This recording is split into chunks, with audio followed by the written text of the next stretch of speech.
እኔና ባሌ 4 አመታትን በፍቅር ኖረናል። በትዳር ደግሞ 4 አመታትን። ትዳርና ፍቅር የተለያየ ነው እያልኩ አይደለም። እኔና ባሌ ከትዳር በኋላ ጥሩ የፍቅር ህይወት አልነበረንም። ለዛ ነው ባሌ በጣም ዝምተኛ ነው። ምንም ነገር አጥፍቼ ቢሆን አይቶ ዝም ይላል። ስለዚህ የበላይነት ይሰማኝ ጀመረ።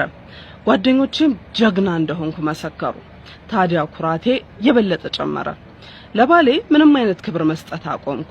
የትሙዬ ማታ ላይ መጣለሁ። ባሌ በጣም ተናዶ እንኳን ዝም ይላል። ታዲያ አንድ ቀን አምሽቼ ወደ ቤቴ ስመጣ በጣም ተናዶ ቆይ ለምን ለትዳርሽ ክብር አይኖርሽም? የድሮ ፍቅራችን ወዴት ሄደ አለኝ።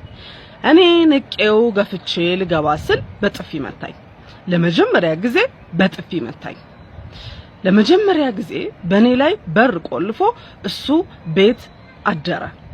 ጠዋት ላይ ቤተሰቦቼ መጥተው ፖሊስ አምጥተው እሱን እስር ቤት ወሰዱት።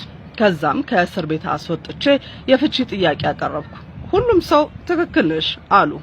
ጓደኞቼ ጥሩ አደረግሽ የታባቱ አሉኝ። ከዛ እሱም በሐዘን ተሞልቶ ድርሻዬን ሰጥቶ ብቻውን ተቀመጠ። ከ2 አመት በኋላ እሱ ሌላ ሚስት አግብቶ ልጆች ወልዶ ጥሩ ህይወት እየኖረ ነው። የኔ ህይወት ግን ተበላሸ።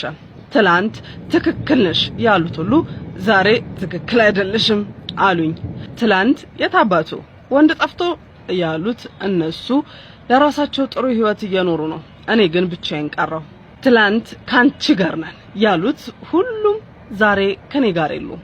እህቶቼ ሴት ልጅ በተፈጥሮ ጠቢብ ናት። የተበላሸ ትዳር ማስተካከል ትችላለች። ስለዚህ በትዳራችሁ ባልሽ ሞኝ ቢሆን እንኳን አንቺ ትዳርሽን ማስተካከል ትችያለሽ። በትዳር መቀለድ ግን ትልቅ አለማወቅ ነው።